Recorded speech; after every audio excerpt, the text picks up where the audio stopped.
அமித்ஷாவுக்கு தமிழ்நாட்டில் ஒரு யார் யாரை கட்டா பயம்னாக்கா சசிகலா, செந்தில் பாலாஜி, அடுத்தது ஸ்டாலின். இவ்வளவு தூரத்துக்கு அமித்ஷா கஷ்டப்படுறாருன்னா ஸ்டாலின் அந்த அளவுக்கு அவருடைய தூக்கத்தை கெடுத்துக்கிட்டு இருக்காருனா ஏன்னா விஜய் பேர் ரசிக்கிறான்னா அவன் எப்பேற்பட்ட ஐக்கியம் இருக்கும். அது விஜய் ரசிக்க எப்படி இருப்பான்? ஏதாவது ஒரு விஷயத்துல விஜய் அறிக்கை கொடுத்துருக்காரு. அங்கிள் ஆண்டி இது மாதிரி பேசிக்கிட்டு போறது எவ்வளவு நாளைக்கு ஓடும்? இப்போ கூட பாருங்க, தேமுதிக பிரேமலதா மீட்டிங் எவ்வளவு கிரௌட் இருக்காங்க பாத்தீங்கல்ல. அப்போ பிரேமலதா பிரைம் மினிஸ்டர் ஆயிடுவாங்களா? இன்னைக்கு அந்த அன்புமணி உள்ள அப்பா மகன் பாசம் பொங்கி இதாக ஆரம்பிச்சதோ அன்னையோட அந்த கட்சி காலி ஆயிடுச்சு. ராம்தாஸுக்கு அவர் குரல் நடுங்குது, கை நடுங்குது, பேசும்போது தடுமாறுறாரு. நீங்க உங்க பொண்ணுங்களை எல்லாம் போடுறீங்க, அவங்களுக்கு என்ன தெரியும்? பழனிசாமி வச்சு பார்த்தாங்க, பழனிசாமி யூஸ் ஆகுது. பழனிசாமி ஸ்டண்ட் பூராமே அடிபட்டு போச்சு. 10 தோல்வி பழனிசாமின்னு பேர் வாங்கி. இன்னைக்கு வரலும் விஜய்க்கு இவ்வளவு விளம்பரம் கொடுத்துருக்கீங்களே, எத்தனை கட்சி விஜயோட கூட்டணி சேர்றதா சொல்லியிருக்காங்க சொல்லுங்க பார்க்க. தேமுதிகவும் பாட்டாளி மக்கள் கட்சி யார் கூட கூட்டணி வைக்க போறாங்கிறத கரெக்டாக சொன்னீங்கன்னா உங்களுக்கு நோபல் பிரைஸ் கொடுக்குறாங்க.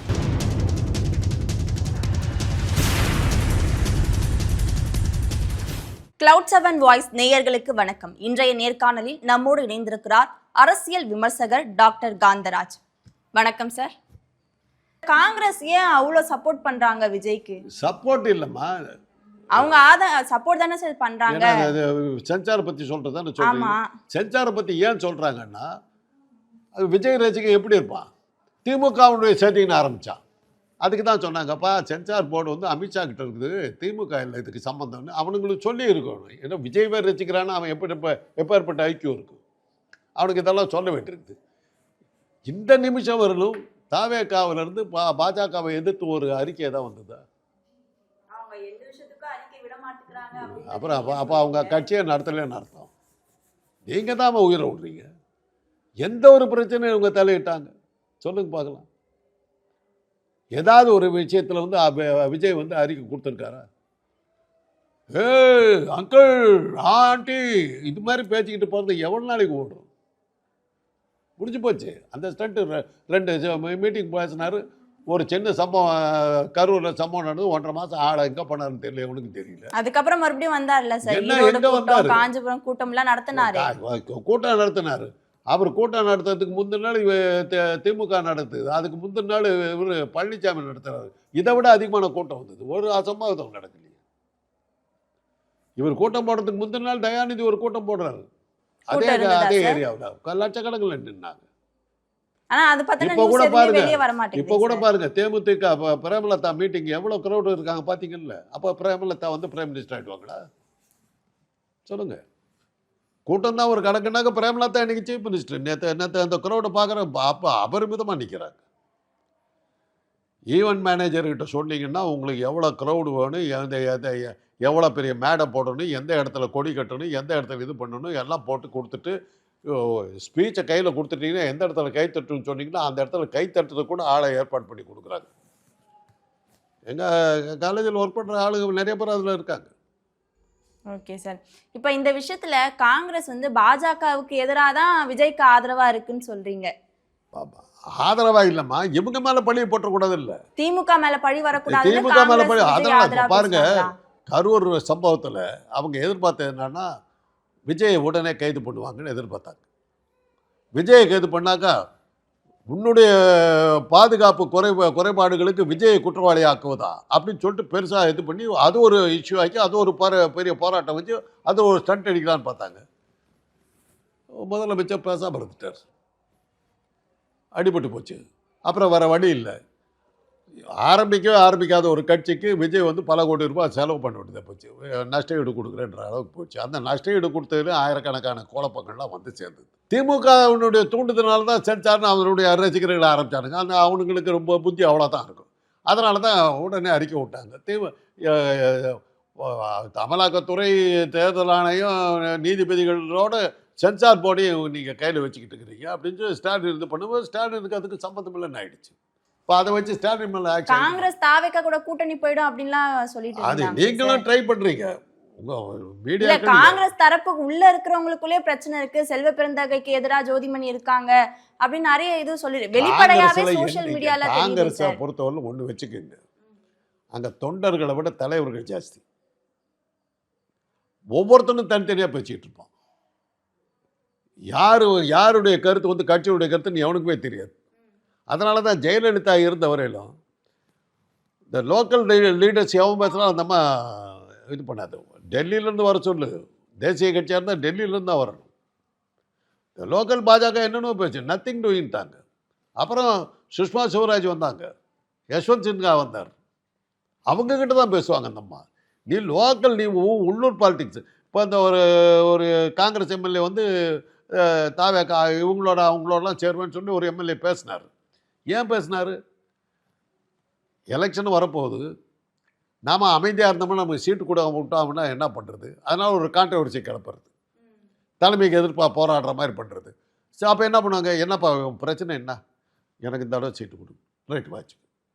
சீட்டை கேரண்டி பண்ணுறதுக்கு பண்ணுற போராட்டம்மா. ஜோதிமணிக்கு இந்த அளவுக்கு சீட்டு கொடுக்க மாட்டேன்னு சொல்லிட்டாங்கன்னா என்ன பண்ணுறது?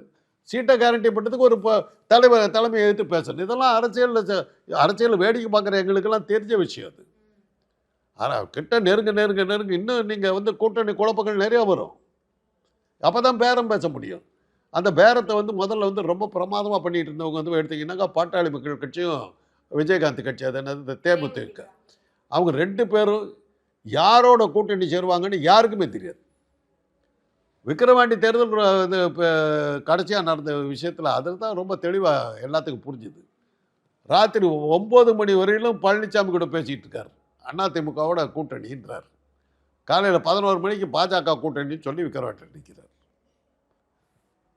நடுராத்திரியில் என்னாச்சுன்னு தெரியல. அதே தான் தேமுதிக. கலைஞர்கிட்ட கொஞ்சம் விஜயகாந்த் பேசிட்டார். பணம் நழுவி பாலியல் விழுந்ததுங்கிறார் கலைஞர். அது கூட பிரேமலதா சொல்கிறாங்க, நான் ஜெயலலிதா கூட கூட்டணி வச்சுட்டேன். நாங்கள் கடைசியில் ஜெயலலிதா கொடுத்த போகிறேன். எப்போ எங்கே போவாங்கன்னு கடைசி நிமிஷம் ஒன்றும் தெரியாது. அதனால் தேர்தல் நெருங்க இப்போ வந்து பாமக அதிமுக கூட சேர்ந்துட்டாங்க. ஆனால் பாமக ராமதாஸ் ஐயா என்ன சொல்றாருன்னா, இல்லை இதை ஒத்துக்க முடியாது அப்படின்னு தேர்தல் ஆணையத்துக்கு அன்புமணிக்கு எதிராக கடிதம் எழுதுறாரு. இதை எப்படி புரிஞ்சுக்கிறது சார்?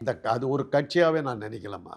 அது ஒரு காலத்தில் ஒரு பல லட்சியங்களோட உருவான ஒரு அரசியல் இயக்கம். அது இன்றைக்கி அது எங்கேயோ என்னைக்கு வந்து அந்த அன்புமணி வந்து உள்ளே வந்து அப்பா மகன் பாசம் பொங்கி இதாக ஆரம்பிச்சதோ அன்னையோட அந்த கட்சி காலி ஆயிடுச்சு. நான் அந்த கட்சியில் இருந்தேன்னு வச்சுங்க, காந்தராஜ் நீக்கப்பட்டார், ராமதாஸ் அறிவிப்பு. அடுத்த நாள் காந்தராஜ் சேர்க்கப்பட்டார், அன்புமணி அறிவிப்பு. அப்பா மகன் சேர்ந்து பேசிக்கிட்டு இருக்கான். பொதுக்குழு இல்லையா, செயற்குழு இல்லையா? இதெல்லாம் தீர்மானம் போட மாட்டியா?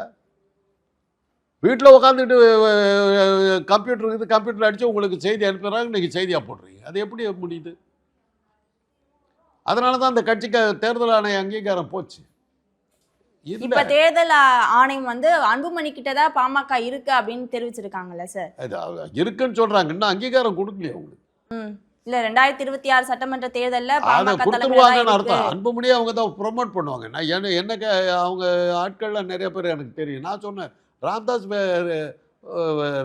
ரெஸ்ட் எடுக்கணும்னு. ராம்தாஸ் என்னுடைய காலேஜில் எனக்கு சீனியர், 1 வருஷம் சீனியர். முடிஞ்சு போச்சு. இன்னும் நீ உட்காந்துட்டு பையன்கிட்ட கொடுக்கறத விட்டுட்டு நீ என்னத்துக்கு ஆடிக்கிட்டு இருக்கிற? இளைஞர்கள் வந்துட்டாங்க. அவங்க இன்னைக்கு நம்ம அரசியல் வேற. அதனால் உன் பையன்கிட்ட கொடுத்துருங்கிறத நாங்கள் கொடுக்குற அட்வைஸ். என்கிட்ட கேட்ட போது நான் சொன்னேன், அன்புமணிக்கு பின்னாடி தான் நீங்கள் போகணும். ராம்தாஸுக்கு அவர் குரல் நடுங்குது, கை நடுங்குது, பேசும்போது அவர் தடுமாறுறாரு. இன்னும் கொஞ்ச நாள் போச்சுன்னா தப்பாக நம்ம சொல்லக்கூடாது. ஒரு டாக்டருக்கு முன்னாடி வயோதிகத்தின் காரணமாக வரக்கூடிய பல பிரச்சனைகளுக்கு அவர்களுக்கு வரக்கூடும். அப்படி இருக்கிற நேரத்தில் எப்படி கட்சி நடத்துவார்? நீங்கள் உங்கள் பொண்ணுங்களெல்லாம் போடுறீங்க, அவங்களுக்கு என்ன தெரியும்? எப்படி ஏற்றுக்குவாங்க? இதெல்லாம் நிறைய பிரச்சனைகள் இருக்குது. அதனால இன்றைக்கி அதனால தான் பாட்டாளி மக்கள் கட்சியினுடைய செல்வாக்கு. விக்கிரவாண்டி வந்து வன்னியர்கள் பூமி, அங்கேயே அவங்க தோற்று போனாங்க. ரெண்டாவது என்னன்னா, இன்றைக்கி இருக்கிற சூழ்நிலையில் அவங்க அறியப்படுவது வந்து ஒரு ஜாதியினுடைய கட்சியாக தான், அதை ஜாதி கட்சியாக தான் அதை பார்க்குறோம். அந்த ஜாதியை சேர்ந்தவர்கள் பழனிசாமி கூட இருக்கிற சிபி சண்முகம், கேபி முனுசாமி கூட பாதி பேர் போயிட்டான் அந்த ஜாதி சேர்ந்தவங்க. மீதி பேர் திமுகவில் இருக்கிற துரைமுருகன் பின்னாடி போயிட்டாங்க. இவங்க பின்னாடி ஒருத்தருமே இல்லைங்கிறது விக்கிரவாண்டி தேர்தலில் தெளிவாக தெரிஞ்சு போச்சு. காலாவதியான கட்சி. அதை வச்சுட்டு என்ன பண்ணுவீங்க? இந்த விஷயத்துல வந்து ராமதாஸ் ஐயா வந்து விட்டு கொடுக்கணும்னு சொல்றீங்களா? விட்டு கொடுக்கணும் இல்லை, ஓய்வு எடுக்கணும். Your time is over. இன்னும் கொஞ்ச நாள் கழிச்சு நீ என்ன ஆக போகிறேன்னு தெரியாது. ஹெல்த்தை கவனி. இனிமேல் நீ பார்க்க வேண்டியது ஹெல்த்தை கவனிக்கணும். As a doctor you know it. இன்னும் ஸ்டேஜில் பார்க்கும்போது கஷ்டமாக இருக்குது எனக்கு. After all is my senior. அதனால் பையன் வளர்ந்தாச்சுமா, இறங்கி கொடுக்கணும். எவ்வளோ நாளைக்கு தான் நீ வச்சுக்கிட்டு இருப்ப? இளைஞர்கள் போகிற அங்கே போவாங்களா, அவங்ககிட்ட வருவாங்களா? இதெல்லாம் யோசிக்கணும். இதெல்லாம் யோசித்து பார்க்கணும். நேரம் வரும்போது இறங்கிக்கிட்டு பதவியை கொடுக்கறது தான் பெட்டர். இப்போ நேரு இருந்தார், அவருக்கு தனக்கு வயோதிகம் வருதுங்கிறது தெரிஞ்சுது. இந்திரா காந்தியை எங்கே போனாலும் கூட கூப்பிட்டு போனார். கூட கூப்பிட்டு போய் போகிற இடத்துல அறிமுகப்படுத்திட்டார். அப்போ நேருவை பார்க்கணுன்னா இந்திரா காந்தியை பார்த்தா தான் நேருவை பார்க்க முடியுங்கிற மாதிரி பண்ணி கொஞ்சம் கொஞ்சமாக இன்ட்ரடியூஸ் பண்ணி அப்படி தான் பிரைம் மினிஸ்டர் ஆச்சு. அதில் அவந்தமாக பண்ணது என்னாச்சா, சஞ்சய் காந்தி அந்தமாக ப்ரமோட் பண்ணிச்சு. சஞ்சய் காந்தி தேவையில்லாமல் இறந்து போனோம். வேலையத்த வேலை. ராஜீவ் காந்தி வந்தார். அது மாதிரி அறிமுகங்கள் ஆகிட்டே இருக்கணும். அதே மாதிரி தான் இப்போ வந்து கலைஞர் கூப்பிட்டு வந்தார், ஸ்டாலினை கொண்டு வந்து வச்சார். ஸ்டாலினை வந்து மக்கள் ஏற்றுக்கிட்டாங்க. திணிக்கப்பட்டிருந்தாலும், திணிக்கப்பட்டவர்களுக்கு 1000 குறைகள் இருந்தாலும் ஏற்றுக்கிட்டாங்க. ஏற்றுக்கிட்டதுக்கு பிறகு அவர் ப்ரூவ் பண்ணிட்டார். இன்றைக்கி ஒரு அகில இந்திய அளவில் சவால் விடுற அளவுக்கு அவர் வளர்ந்துருக்காரா இல்லையா? அவர் நல்லவரோ கெட்டவரோ, இதோ திறமையானவரோ முட்டாளோ, அதெல்லாம் அப்புறம். அமித்ஷா கண்டு பயப்படுற அளவுக்கு போயிருக்குது இல்லை. யார் யாரையோ கூப்பிட்டு வர்றாருல்ல அமித்ஷா. சர்வாதிகாரியாக கருதப்படுகிற அமித்ஷா ஸ்டாலினை கண்டு எவ்வளோ பயப்படுறாருங்கிறதுக்கு ரஜினிகாந்தை கூப்பிட்டாரு, விஜயகாந்தை கூப்பிட்டாரு, இப்போ வந்து விஜயை கூப்பிட்டுருக்காரு. இவ்வளோ பேரை கூப்பிட்டு இங்கே வந்து நிற்கிறாருன்னா அமித்ஷாவுடைய தூக்கத்தை கெடுக்கிற ஒரு ஸ்டாலின்ங்கிறது ப்ரூவ் ஆகுதா இல்லையா? இப்போ ஸ்டாலினை பார்த்து அமித்ஷா பயப்படுறாரு. நிச்சயமா. அமித்ஷாவுக்கு தமிழ்நாட்டில் ஒரு யாரை கட்டா பயம்னாக்கா சசிகலா. சசிகலாவை பார்த்து சசிகலா அமித்ஷாவுக்கு பயமா? நடராஜன். சசிகலா நடராஜன். அடுத்தது செந்தில் பாலாஜி. அடுத்தது ஸ்டாலின். சசிகலா வந்து கட்சிக்கு ஒரு அறிக்கை விட்டாங்கம்மா சமீபத்தில். உடனே சிபிஐ வழக்குன்னு போட்டார். வரக்கூடாது. அந்த அம்மா வந்துருச்சுன்னா அதிமுக தனியாக போயிடும், பாஜக கூட இருக்காது, காலவாரிடுவாங்க. அதனால தான் அந்த அம்மா வந்து ஏகமனதாக தேர்ந்தெடுக்கப்பட்டாங்க. சீஃப் மினிஸ்டர் போஸ்ட்டுக்கு எல்லா எம்எல்ஏக்களும் ஒன்று சேர்ந்து ஏகமனதாக சசிகலா தான் சீஃப் மினிஸ்டர்னாங்க. அன்றைக்கி இருந்து அந்த கவர்னர் பதவி பிரமாணம் பண்ண முடியாது, ஓடி போயிட்டாங்க, சட்டவிரோதமாக போனாங்க. ஏன் ஓடினா சசிகலா வந்து உக்காந்துட்டா நம்ம கையிலேருந்து போயிடும்.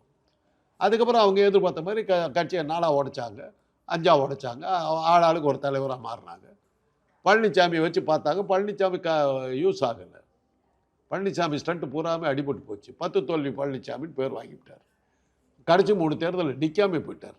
அதுக்கப்புறம் தான் வேறு வழி இல்லாமல் ரஜினிகாந்துக்கு போகிறது, விஜயகாந்துக்கு போகிறது, விஜய்க்கு போகிறதுன்ற மாதிரி அவங்களுடைய சர்வைவலுக்காக அவங்க போராடுறாங்க.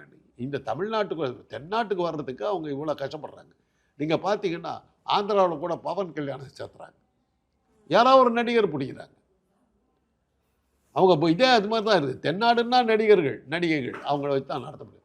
ஆக இன்றைக்கி ஸ்டாலின் வந்து இவ்வளோ தூரத்துக்கு அமித்ஷா கஷ்டப்படுறாருன்னா ஸ்டாலின் அந்த அளவுக்கு அவருடைய தூக்கத்தை கெடுத்துக்கிட்டு இருக்காருன்னு அர்த்தம். இப்போ திமுக கூட்டணி பலமாக இருக்கா சார்? திமுக கூட்டணியிலிருந்து யார் வெளியே போயிருக்கா? இல்லை, கூட்டணிக்குள்ளேயே ஒரு சில சலசலப்பு இருக்கத்தாமா செய்யும். சலசலப்பு இல்லைன்னா செத்து போச்சுன்னு அர்த்தம். ஒரு முரண்பாடு இல்லையா? நான் படுத்து தூங்கும் போதே என்ன சொல்லுவாங்கன்னா, ஒரு வயசுக்கு அப்புறம் கால் விரல ஆட்டிக்கிட்டே படுத்து தூங்கிடான்னுவாங்க. ஏன்னா ரொம்ப டீப்பாக ஸ்லீவ் தூங்கிட்டு செத்து போடுச்சுன்னு தூக்கிட்டு போடுவாங்க சொல்லுவாங்க. குழந்தை வந்து படுத்து தூங்குதுன்னா ஓயாமல் தூங்கிட்டு இருந்ததுன்னா என்ன அர்த்தம்? குழந்தை சரியில்லைன்னு அர்த்தம். அது கை காலை ஆட்டிக்கிட்டே இருந்ததுன்னா ஆரோக்கியமாக இருக்குன்னு அர்த்தம். இதெல்லாம் மருத்துவ ரீதியாக சொல்கிறேன். அதே மாதிரி கூட்டணிக்குள்ளார ஒரு குழப்பம் எதுவும் இல்லைன்னா என்ன அர்த்தம்? இந்த கட்சியில் என்ன நிற்கலன்னா என்ன துவக்க போகிற இதில் என்ன இருக்குதுன்னு போயிடும். ஜெயிக்கிறதுனால தான் நம்ம இவ்வளோ தகராறு வருது. அதில் இருக்கிற காங்கிரஸ்காரர்கள் வந்து ஏன் தாவேகா கூட சேர்வேங்கிறாங்க. போய் சேர்ந்துக்கோ. இன்றைக்கு வரலும் விஜய்க்கு இவ்வளோ விளம்பரம் கொடுத்துருக்கீங்களே, எத்தனை கட்சி விஜயோட கூட்டணி சேர்றதா சொல்லியிருக்காங்க சொல்லுங்க பார்க்கலாம். இப்ப கூட அதிமுக ஒரு பெரிய கட்சி வரும்ன்றாரு. இன்னொரு பக்கம் காங்கிரஸ் தரப்புல இருந்து தாவேகா கூட பேச்சுவார்த்தை நடந்துட்டு இருக்கு அப்படின்றாங்க. இன்னும் தேர்தலுக்கு 90 நாட்கள் இருக்கு.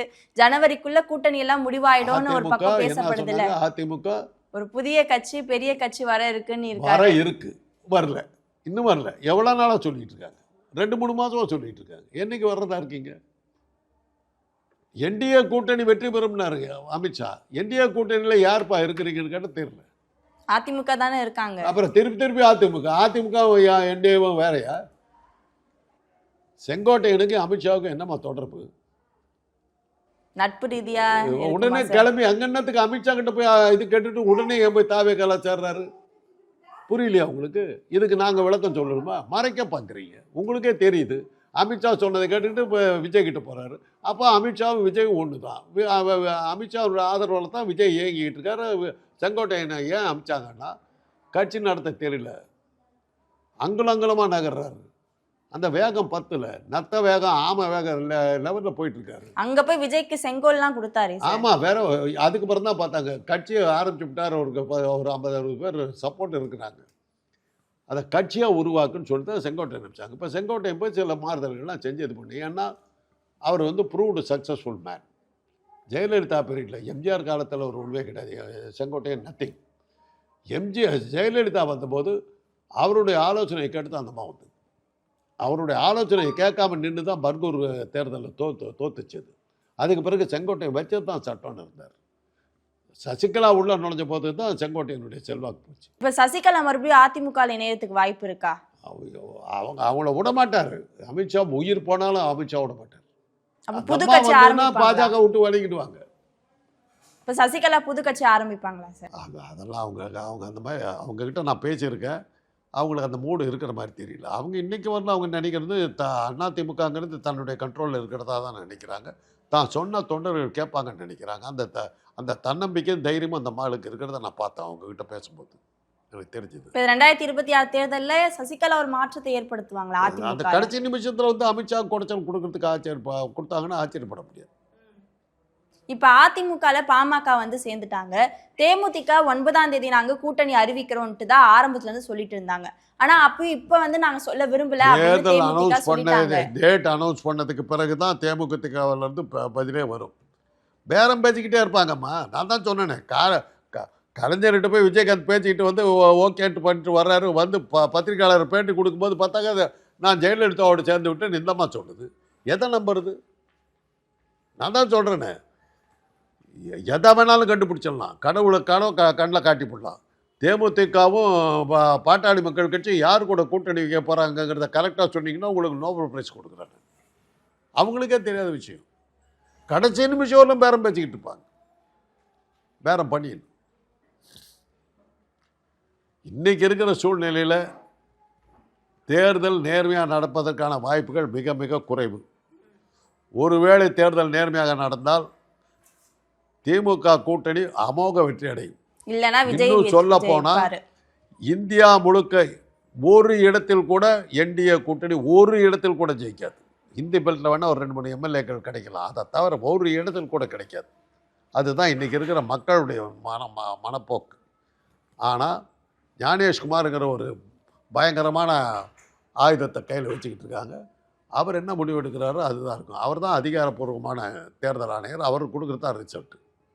அதுக்கு இன்னொரு உதாரணம் என்னன்னு பார்த்தீங்கன்னா, வானதி சீனிவாசன் கமலஹாசன் நிற்கிறாங்க.